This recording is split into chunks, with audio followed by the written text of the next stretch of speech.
What's up mga kumare at kumpare? At ngayong araw, pupuntahan natin ang ating grand prize winner na nanalo ng round trip ticket from Taiwan to Philippines na si Sir Michael Angelo Daya. Taga-Tainan si Sir kaya't mahaba-habang road trip to at samahan niyo ako.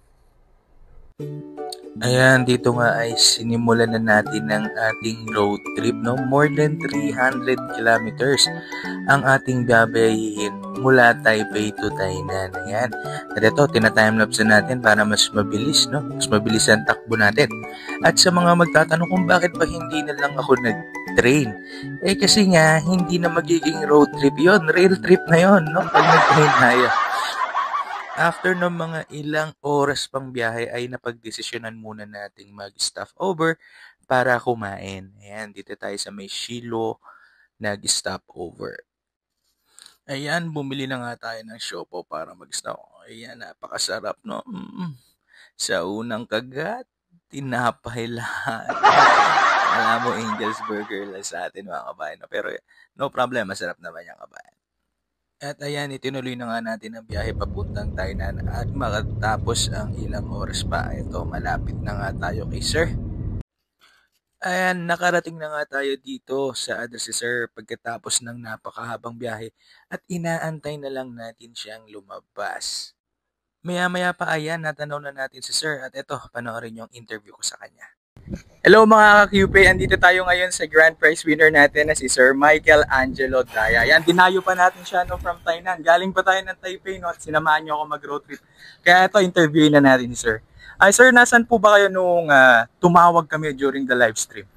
Sir, bali, kaka-out ko lang nung panahon na yon na pagtingin ko sa cellphone, biglang nag-ring. Tapos, sakto talagang siguro para sa akin talaga yun. Para sa talaga yun nga sir. Actually, meron kami unang nabunot kaso hindi nasagot no? Pero para sa talaga yun sir, saktong-sakto no, kaka-out mo lang. Ano naman sir yung naramdaman mo nung sinabi namin during the live na ikaw yung nanalo ng round trip ticket? Noong una, parang sino kaya itong tumatawag na to? Kasi may tumatawag sa cellphone lagi, lalo sa atin sa mga asin. Hindi ko sana sagutin, sinagot ko. No, kasi parang Pilipino to. Tapos sabi na yung pangalan ko, tapos QP, natuwa ako, hindi ko lang kung sabihin ko eh. Ayan. Tawag dito sir, gaano ka na ba katagal nagtatrabaho dito sa Taiwan? 10 years na mahigit. 10 years na. At gaano na po kayo katagal gumagamit ng QPay? Simula pa nung nagputok yung QPay na yan, nag-register na talaga ako dyan kasi nga yung rate niya, una, mas mataas kaysa sa ibang apps.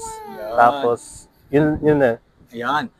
Yun nga, kung bakit gumagamit si Sir, unang-una dahil daw yung rate ay napakataas. Kamusta naman ba Sir yung crediting time, yung customer service ni QPay? Actually, yung yung sa remittance niya, minsan hindi pa nakakalabas ng pag nagpapadala. Nag-reply na andun eh. Kasi una pa nakukuha nung napadalahan kaysa lumabas ako doon sa store.